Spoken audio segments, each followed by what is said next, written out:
The steady beep of the hospital heart monitor filled the room as I gripped a borrowed phone, trying to slow my breathing while the bank teller completely ruined my life. "Your account has been locked for your protection." The teller's voice crackled through the speaker. "Your daughter just submitted a medical power of attorney. The paperwork states you are mentally unfit." A bitter taste flooded my throat. A mini-stroke put me in this bed last night, and by morning, my own flesh and blood had already turned me into a legal vegetable. The hospital door pushed open. Elara walked in, smoothed out her crisp blouse, and quietly pulled a document from her designer purse. "The doctor says you can't drive long distances anymore," she said. Her gentle tone meant to shut down any argument. "I'm going to sell the RV to cover your medical bills." That motorhome was my final promise to my late wife. Elara figured a bedridden old man would just lie there and watch her strip away everything he had left. She forgot she was dealing with a guy who spent 40 years teaching high school math. If your own family weaponized your failing health to trap you, would you just give up, or would you find a way to fight back? Hit that subscribe button and drop a comment on how you'd handle this, right before I solve this ruthless equation. The glaring Arizona sun beat violently against the living room windows, but inside, the central air conditioning kept the house at a crisp, artificial 70 degrees. I sat alone at the massive granite kitchen island, staring at my laptop screen. The booking page for the Grand Canyon South Rim RV Park was open in front of me. $500 for a month-long reservation in the prime autumn season. It was not just a vacation, it was a promise. Before my wife passed away 10 years ago, we used to sit on the porch and map out this exact route. We never got to take it. Now, it was just me, carrying her memory on a solo drive across the desert. I typed in my debit card numbers, double-checked the expiration date, and hit submit. A little grey loading circle spun for a few seconds. I reached for my coffee mug, anticipating the confirmation screen. Then, a bold red message popped up in the center of the display. Transaction declined. Insufficient funds. I frowned, leaning closer to the screen. That had to be a glitch. My teacher pension, my retirement savings, and the life insurance payout from when my wife passed were all sitting comfortably in that Desert Horizon checking account. There should have been well over $100,000 in there. I had checked the balance just a few months ago. I refreshed the browser, re-entered the card information carefully, and clicked the button a second time. Declined. Please contact your banking institution. A familiar dull pressure started building at the very base of my skull. It was the hypertension. I had been battling severe high blood pressure for the last 5 years, a souvenir of growing old and eating too much processed food in the school cafeteria. My doctor warned me that sudden stress was my biggest enemy. I closed the laptop, taking a slow, deep breath, trying to force my heart rate down. I just needed to check my blood pressure, take my afternoon pill, and call the bank to sort out whatever stupid system error this was. I pushed myself off the stool and walked down the hallway toward my son-in-law's home office. Declan kept the digital medical kit in his bottom desk drawer. His office was a massive shrine to his own ego. It was filled with framed business degrees, glossy mock-ups for his landscaping company, and a pristine view of the artificial turf backyard he had installed last summer just to keep up appearances in this wealthy Maricopa County subdivision. He was a guy who liked to look rich, even if it meant financing the lifestyle to the absolute limit. I opened the heavy oak door and walked around his mahogany desk. I reached down and pulled the bottom drawer open. It stuck halfway. Something was wedged behind the tracks. I jiggled the brass handle, pulled a little too hard, and a stack of thick landscaping magazines sitting on the edge of the desk tumbled onto the hardwood floor with a heavy thud. I sighed, kneeling down to pick them up. My head throbbed with every movement, the blood pumping too hard against my temples.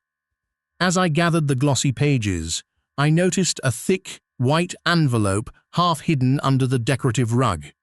It had the Desert Horizon Bank logo printed clearly in the top corner. The return address label was torn, like someone had tried to shred it but gave up halfway through. I picked it up. It was addressed to me, but the flap had already been sliced open. I pulled out the folded papers inside. It was a physical statement for a wire transfer.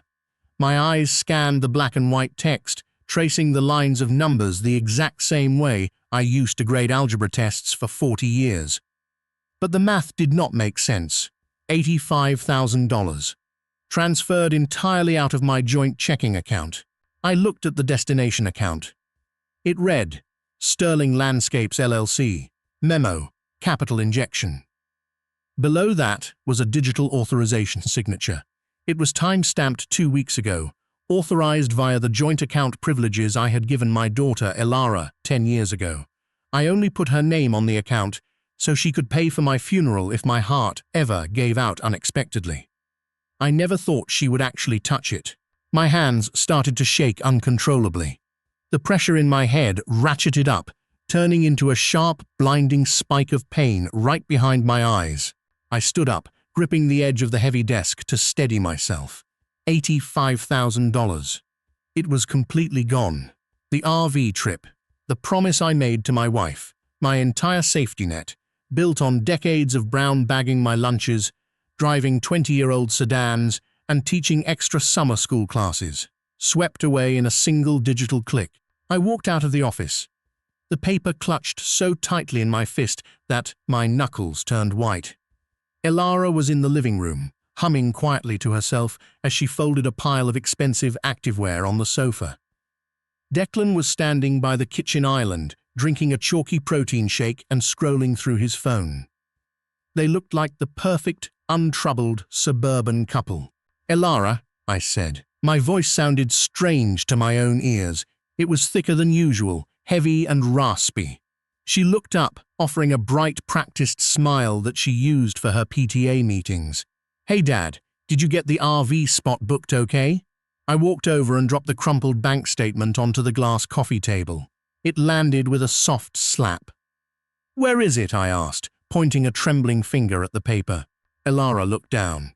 The color drained from her face in an absolute instant. Her perfectly composed posture crumbled.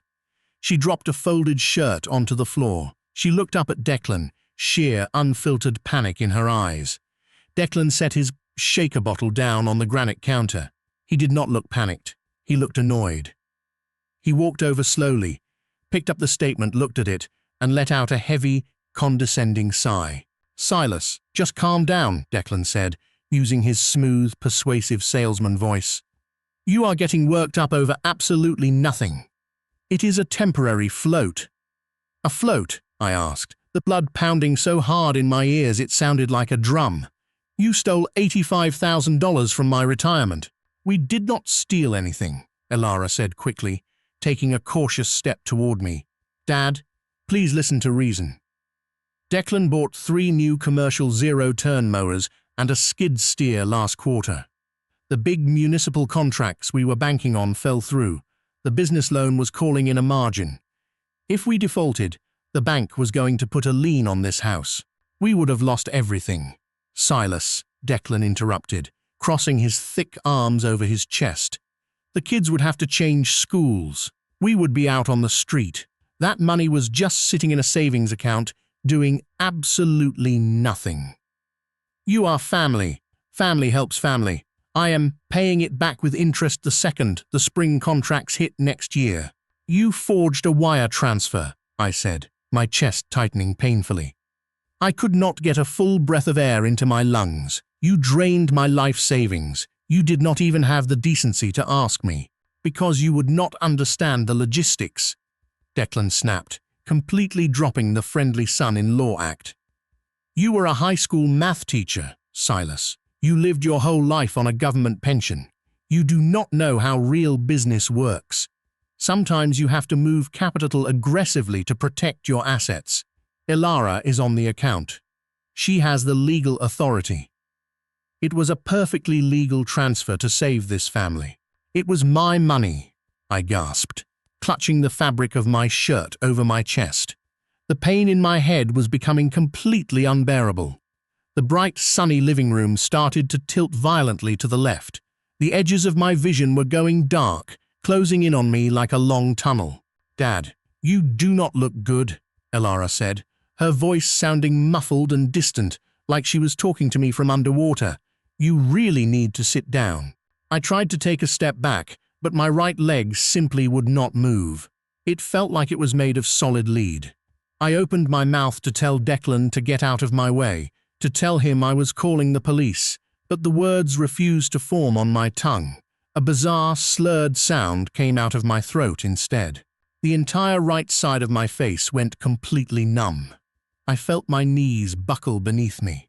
The glass coffee table rushed up to meet me, but I missed it, hitting the hardwood floor hard with my shoulder. I could not move my right arm at all.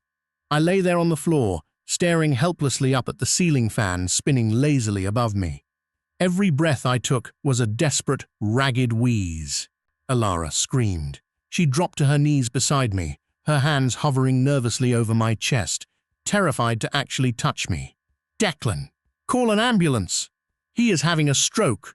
I watched Declan walk slowly into my narrow field of vision. He did not look panicked. He did not look worried. He pulled his smartphone from his pocket, his face completely expressionless, staring down at my paralyzed body like I was just another broken piece of landscaping equipment. He slowly dialed 3 numbers. "Yes, I need an ambulance at 4,420 Sunbird Lane," Declan said into the phone, his voice perfectly calm and steady. "My father-in-law just collapsed. I think it is a stroke." "Yes, he is completely unresponsive." He pulled the phone away from his ear for a brief second, looking over at Elara, who was sobbing hysterically on the floor next to me. "Stop crying, Elara," Declan said softly, his voice cold and terrifyingly calculating. "This is our chance." The darkness closed in completely, and the world went totally silent. I woke up to the smell of industrial bleach and the steady, rhythmic chirp of a heart monitor. The ceiling tiles were a stained nicotine yellow. I tried to rub my eyes, but a thick plastic IV line pulled taut against the back of my hand.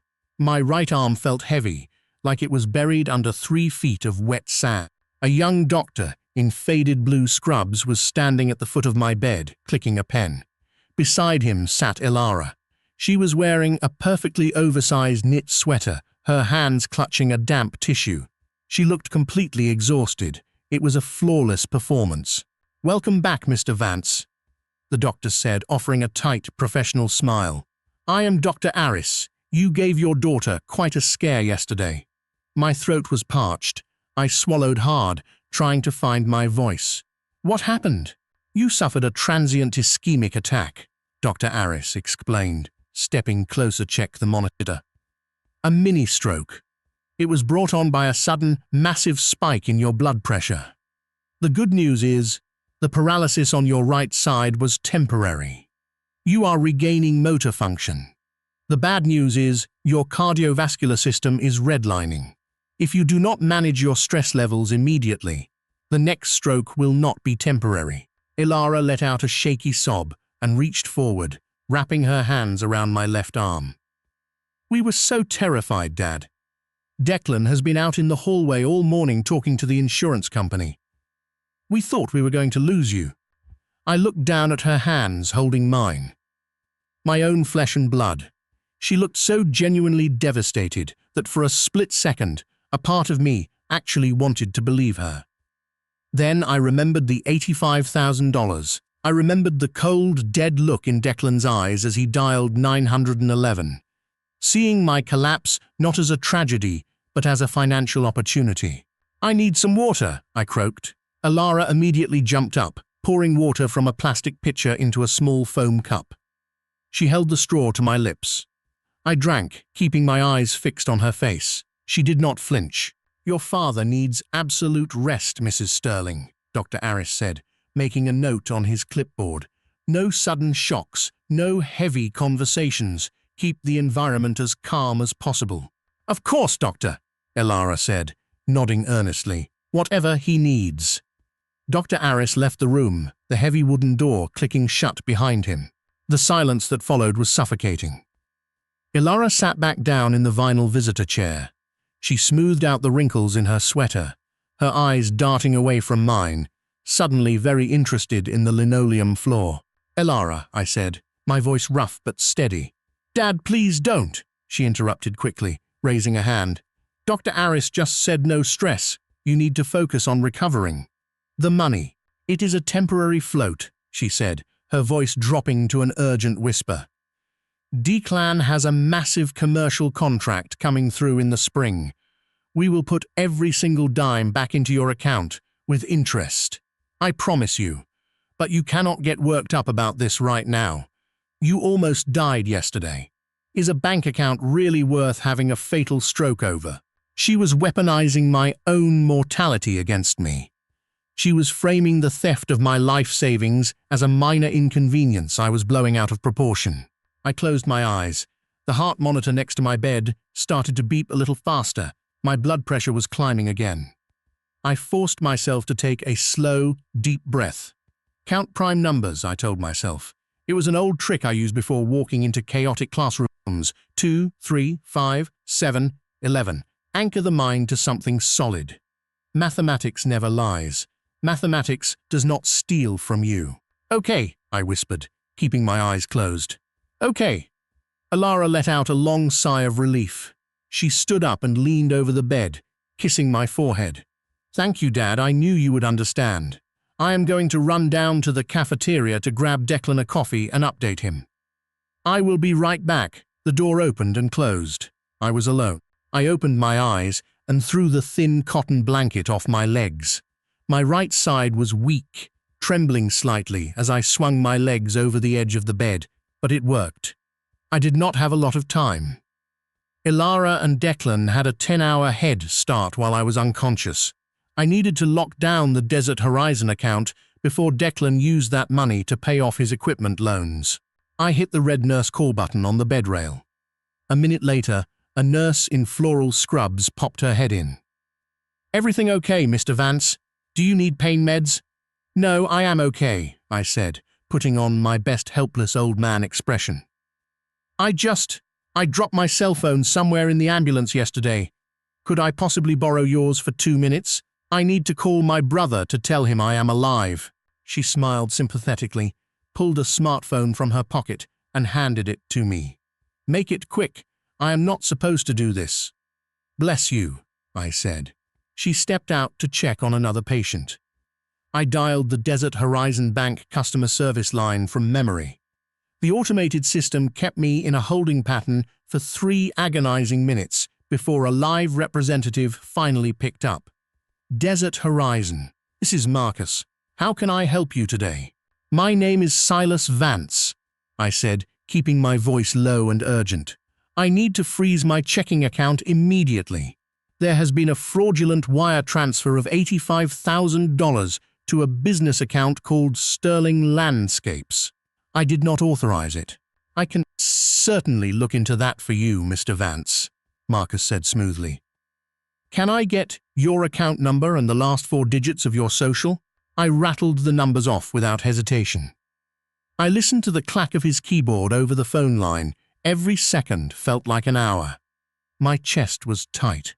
"Okay, pulling up the account now," Marcus said. The typing stopped. A long, heavy pause filled the line. "Did you freeze it?" I asked. "Mr. Vance." "I am looking at the account status right now," Marcus said, his tone shifting. The helpful customer service warmth was gone, replaced by a rigid, bureaucratic chill. "I am showing that a full lockdown was placed on this account at 8 a.m. this morning." "Good," I breathed. "Keep it locked. Cancel the wire transfer." "You misunderstand me, sir," Marcus said slowly. "The account is not locked for fraud. It is locked under a medical power of attorney." My stomach dropped straight through the hospital floor. "What?" "We received digitally signed legal documentation from a Mrs. Ilara Sterling this morning," Marcus explained, reading off his screen, "including an emergency medical affidavit from a responding EMT and an attending physician stating that you suffered a severe neurological event. The paperwork designates you as medically and mentally unfit to manage your financial affairs. Mrs. Sterling now holds sole signatory authority on all your assets. I gripped the phone so hard my knuckles popped. They didn't just steal the money, they used the stroke to build a legal cage around me. They trapped me inside my own failing body. I am sitting in a hospital bed completely lucid, I said, my voice trembling with suppressed rage. I am telling you, as the primary account holder, that she is stealing from me. I understand your frustration, sir, but my hands are legally tied, Marcus said, his voice entirely devoid of emotion. Once a medical POA is enacted, with accompanying medical proof of incapacitation, you cannot verbally override it over the phone.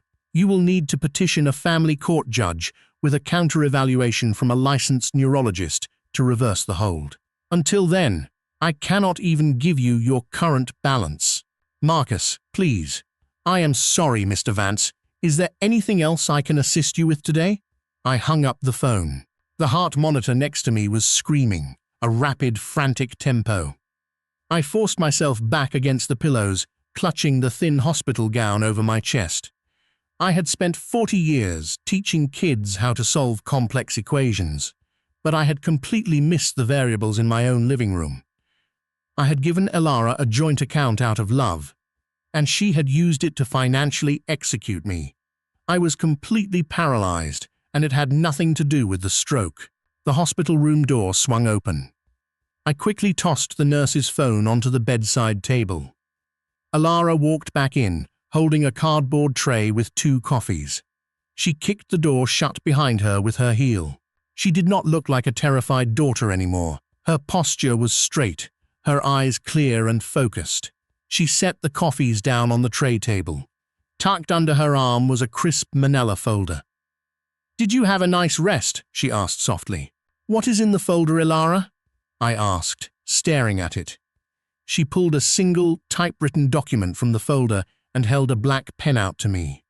Her expression was perfectly calm, perfectly reasonable. The look of a mother about to force her child to take bitter medicine. "I talked to Dr. Aris again," Elara said, stepping up to the side of the bed. "He made it very clear. You can never drive long distances again, Dad. The stress of being on the road in a motorhome alone, it is basically a death sentence for your heart." She laid the paper gently on my lap. "I found a buyer for the RV," she said, tapping the bottom line of the page. "A cash buyer. I am going to sell it this afternoon. It will cover all your physical therapy and the hospital bills. It really is for the best. Just sign right here, Dad." Declan was standing on an aluminum step stool in the hallway when Elara wheeled me through the front door. He held a cordless drill in one hand and a sleek, black dome camera in the other. He didn't even stop drilling when the wheelchair bumped over the threshold. "Almost done here," Declan called out over the whine of the motor. He blew a pinch of drywall dust off the camera lens. "Motion activated, high definition, and it links right to my phone. Gives us a clean, wide angle of the guest room door and the kitchen." I looked up at the little black eye staring down at me. "Is that really necessary?" I asked. My speech was still a little slow, heavy on the consonants from the stroke. "Peace of mind, Dad," Elara said softly. She parked my wheelchair by the console table and started unbuttoning my jacket for me like I was a toddler. "Dr. Aris said you could have another dizzy spell at any moment. Your blood pressure is a ticking clock. If you take a fall while Declan and I are out of the house, we need to know instantly." It was a brilliant piece of framing. The warden calling the iron bars a safety feature. I didn't argue. I just nodded slowly, letting my chin drop toward my chest, playing the part of the defeated, exhausted old man. They needed to believe they had completely broken my spirit. If they thought I was fighting back, they would just tighten the leash.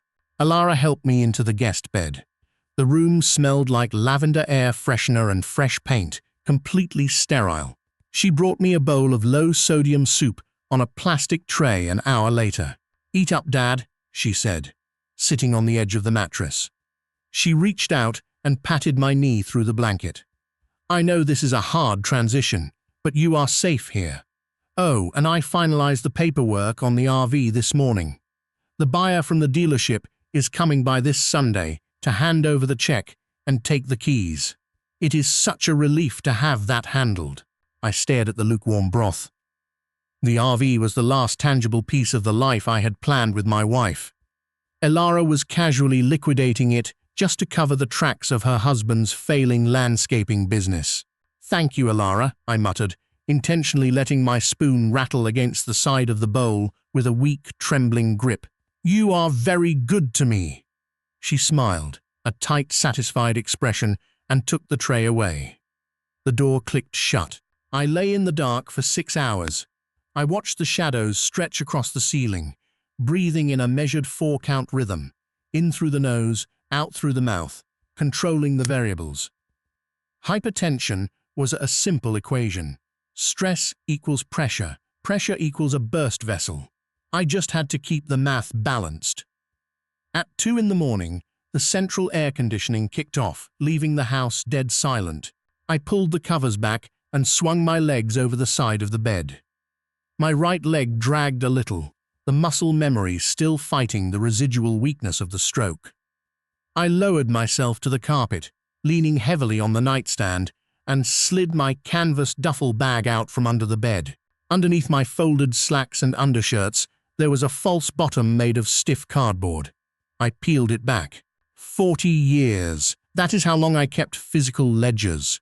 I pulled out a worn, leather-bound notebook filled with perfectly aligned columns of blue ink. Every paycheck, every grocery run, every savings deposit since 1986. They thought they could erase my financial autonomy with a digital signature and a medical certificate, but they forgot they were dealing with a math teacher. Mathematics doesn't lie, and it certainly doesn't forget. I reached deeper into the bag and pulled out my late wife's old prepaid flip phone. I kept it active with a $20 top-up every 6 months, a stubborn habit for roadside emergencies. It wasn't connected to Declan's Wi-Fi. It left no digital footprint. I shuffled into the attached guest bathroom. It was the only square footage not in the camera's line of sight. I shut the door quietly, turned on the exhaust fan to mask my voice, and ran the sink faucet to a dull trickle. I sat down on the closed toilet lid, flipped the phone open, and dialed a direct extension I had memorized years ago. It rang 4 times before a groggy voice picked up. "Fraud Investigations, Rojas speaking." "Mateo," I said, keeping my voice barely above a whisper. "It is Mr. Vance, Silas Vance." There was a heavy pause on the line, the rustle of bedsheets. "Mr. Vance? Wow, it's been a minute. You still drilling kids on quadratic equations?" "I retired, Mateo. Listen to me closely. I am in a bad spot, and I need your help completely off the record." His tone shifted instantly from friendly to professional. "What's going on?" "I need you to pull up my checking account at Desert Horizon. Look at the activity from the last 48 hours. I listened to the faint clicking of a laptop keyboard over the phone. Mateo was a good kid. He used to stay 2 hours after the bell just to understand probability formulas. Now he hunted white-collar thieves for a living. "Okay, I am in the system," Mateo said. The typing suddenly stopped. "Jesus, Mr. Vance, your account is completely locked down under a medical power of attorney. Your daughter, Elara Sterling, has full signatory authority. She filed an attending physician's statement that you suffered a severe neurological event. Legally, the system has you flagged as incapacitated." "She used a mini-stroke to hijack my life savings," I said, staring at my own pale reflection in the bathroom mirror. "Look at the outgoing wires, Mateo. She authorized an $85,000 transfer to a commercial account called Sterling Landscapes right before I collapsed." More clicking. "I see it. The IP address matches a residential network in Maricopa County. It was authorized using her joint account credentials. But Mr. Vance, the paperwork on this POA is airtight. According to the bank's legal department, you basically have no financial autonomy right now. I can't just reverse a cleared wire based on a phone call. Not with these medical documents on file. I have my own ledgers," I pressed, gripping the edge of the sink. I have a 40-year paper trail of my financial baseline. I can prove coercion. It doesn't matter what you have in your hands right now. Matteo sighed, frustration bleeding into his voice. The bank's algorithm only sees a legally appointed guardian making a transfer. But what? Mr. Vance, I'm looking at the pending transactions queue, Matteo said, his voice dropping. There is a new incoming wire transfer initiated at 8 o'clock yesterday morning. $20,000 coming from a commercial dealership in Mesa, a scheduled liquidation of a recreational vehicle. My chest tightened painfully. The RV. They weren't just taking my money. They were actively selling off the pieces of my life while I slept down the hall. I need to stop it, Matteo. Freeze the account. I can't just hit a button, Matteo said urgently. I can trigger a temporary 48-hour fraud hold on the incoming wire, but the system will automatically clear it unless I have a sworn physical signature from the primary account holder contesting the POA based on criminal coercion. A signature. Yes, Matteo said quietly. I need you sitting in front of me with a blue pen, tomorrow. If you don't get out of that house and sign an affidavit, they take the RV and they keep the money. You have to find a way out. 15 minutes. That was the prescription.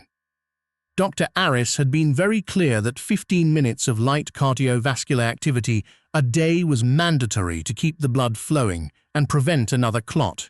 I gripped the grey rubber handles of the aluminum walker, feeling the cold metal against my stiff palms. Alara hovered right over my shoulder, adjusting the collar of my lightweight jacket even though it was already pushing 80 degrees outside. I really do not like this, Dad, she murmured, fussing with the zipper. You are still so weak on your right side. What if you lose your balance? Declan can just walk with you. I looked past her into the kitchen. Declan was leaning against the granite island, nursing a coffee, watching me with those flat, calculating eyes. He didn't want to walk with me. He wanted to keep me contained. But he also needed to play the role of the compliant, caring son-in-law for the medical records. The doctor said I need to regain my independence, Alara, I said, letting my voice waver just enough to sound frail. Just to the end of the cul-de-sac and back. I need the fresh air. Declan took a slow sip of his coffee. Let him go, Sarah. We have the camera on the front porch. I will keep an eye on him from the office window. He gets dizzy. I am out there in 10 seconds. Thank you, Declan, I muttered, keeping my head down. I pushed the walker over the threshold. The rubber tips scraped against the concrete driveway. Every step was a calculated effort. I had to drag my right foot slightly, leaning heavily on the aluminum frame. I wasn't entirely faking it. The stroke had taken a real toll, but I was pushing the weakness, amplifying it for Declan's benefit. I needed him to look out that window and see a broken, helpless old man who posed absolutely zero threat. The Arizona sun beat down hard on my shoulders. Heat radiated off the black asphalt. By the time I reached the end of the block, sweat was stinging my eyes. I didn't turn around, but I knew Declan was watching. I kept my head down and turned the corner, slipping behind a tall row of manicured oleander bushes that lined the entrance to the neighborhood park. The moment I was out of the sightline of my daughter's house, I stopped. I leaned against the walker, gasping for air, waiting for my heart rate to settle. 100 yards away, sitting on a green park bench under the shade of a massive oak tree, was Matteo Rojas. He was wearing a sharp grey suit, the jacket unbuttoned, a leather briefcase resting on the wooden slats next to him. When he saw me shuffling toward him, he immediately stood up and closed the distance, reaching out to steady my elbow. Mr. Vance, Matteo said, his voice thick with concern. You shouldn't be out here in this heat. I am fine, Matteo, I breathed, letting him guide me to the bench. I sat down heavily, pushing the walker to the side. Did you bring the paperwork? Matteo nodded. He sat down next to me, popped the latches on his briefcase, and pulled out a thick stack of legal documents, printed on heavy banked letterhead. He didn't hand them to me right away. He just looked at me, tracing the deep lines around my mouth. I pulled the entire log on your account this morning, Matteo said quietly. It's worse than we thought. They didn't just use the medical POA to lock you out. They used it to expedite the liquidation of the RV. The wire from the dealership is sitting in the clearinghouse right now. $20,000. It's a $100,000 motorhome, I said, staring at the grass between my shoes. They priced it to move in 24 hours, Matteo replied. A fire sale. They need the cash to cover the margin call on Sterling Landscapes before the end of the month. I unzipped my jacket with trembling fingers. I reached into the inside breast pocket and pulled out the old leather-bound ledger. I set it on top of Matteo's briefcase. 40 years of mathematics, I said. Every deposit, every withdrawal, every transfer since the day I opened that account, cross-referenced with my tax returns. There is no pattern of erratic spending. There is no history of me gifting them large sums of capital. It proves financial stability right up until the day I collapsed. Matteo opened the ledger. He ran his fingers over the neat, blue ink columns I had painstakingly written out over decades. He shook his head in quiet disbelief. You actually kept a physical shadow ledger. Nobody does this anymore. Math does not lie, Matteo. Algorithms can be bypassed. Paper remembers. Matteo closed the book and rested his hand on it. I need to tell you how she bypassed the Tier 2 security for the initial $85,000 wire. The one she authorized before you were officially declared incapacitated. I looked up at him. She had the joint account PIN. The PIN only gets you past the login screen for transfers over 50 grand, Matteo said, his voice dropping. The system requires a secondary voice verification, an automated phone call to the registered numbers on file. A cold knot formed in my stomach. My phone was in my pocket when I collapsed. She didn't have it. She didn't use your phone, Matteo said gently. The secondary number on that joint account was your late wife's cell phone. It's been disconnected for years, but the number was still listed in our legacy system. Ilara routed the verification call to her own device. We pulled the audio recording from the automated system this morning. I stopped breathing. The park around me seemed to go completely still. She used her voice, Matteo continued, clearly hating every word he had to say. She answered the security questions. When the prompt asked for verbal confirmation, Ilara identified herself as your wife. She impersonated her own dead mother to steal your money while you were lying on a stretcher. I closed my eyes. The image of Ilara sitting by my hospital bed, holding my hand, crying those perfect, devastated tears flashed through my mind. It was completely hollow. Every word, every touch. It was all a calculated performance to keep me docile while she used her mother's ghost to rob me blind. Give me the pen, I whispered.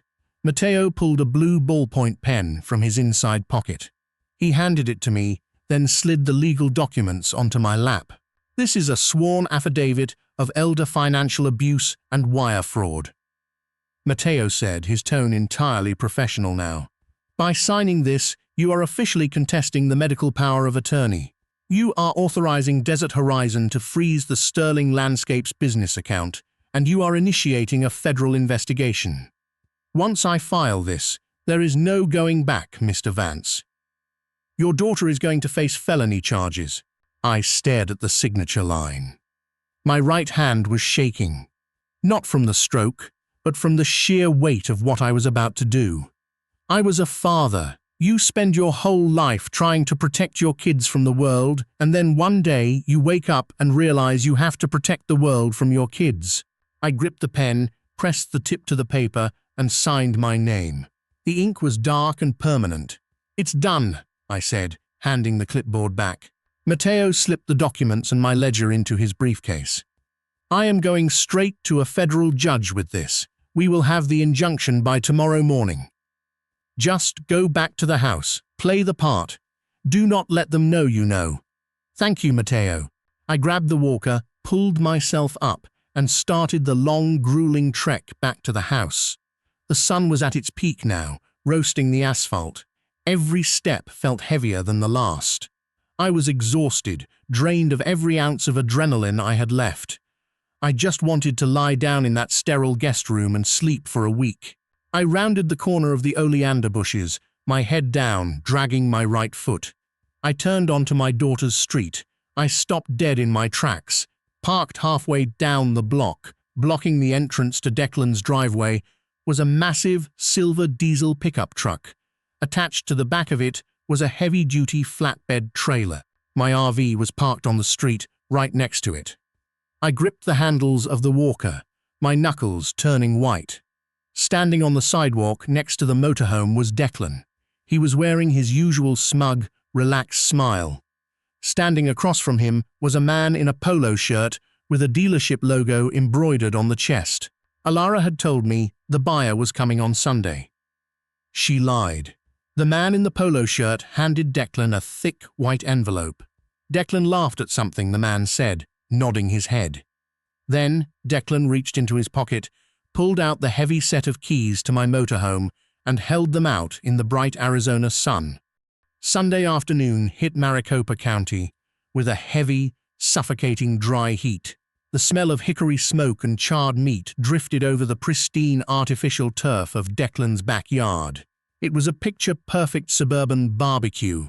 Half the cul-de-sac was standing on the patio, holding cold beers, laughing, and pretending they didn't have a care in the world. I sat in the corner of the shaded porch in a canvas transport wheelchair. Alara had tucked a thin, woven blanket around my legs, despite the 80-degree weather, playing the role of the devoted, exhausted caregiver for the benefit of the neighbors. "Yeah, we just secured the city parks contract," Declan said loudly, flipping a row of burgers on his massive stainless steel grill. He was talking to Dave, the guy from across the street. "Going to need to buy 3 more commercial skid steers by spring just to keep up with the demand. Business is absolutely booming." I watched him lie. He did it so naturally, without a single stutter. He was standing there flipping burgers, playing the successful entrepreneur, while my stolen life savings paid for the meat on the grill. "You are killing it, man," Dave said, raising his beer bottle. "And dealing with the medical stuff at home, too. Good on you. Not everyone steps up like that." Declan glanced over at me with a mournful, practiced sigh. "Family comes first, Dave. You know how it is. We take care of our own." I didn't say anything. I just stared at my hands resting quietly in my lap. I was waiting. At exactly 1:15, the laughter on the patio started to die down. I heard the crunch of tires on the driveway gravel, followed by the heavy, synchronized thud of car doors closing. 3 vehicles had blocked the driveway, 2 marked county cruisers and a black Suburban.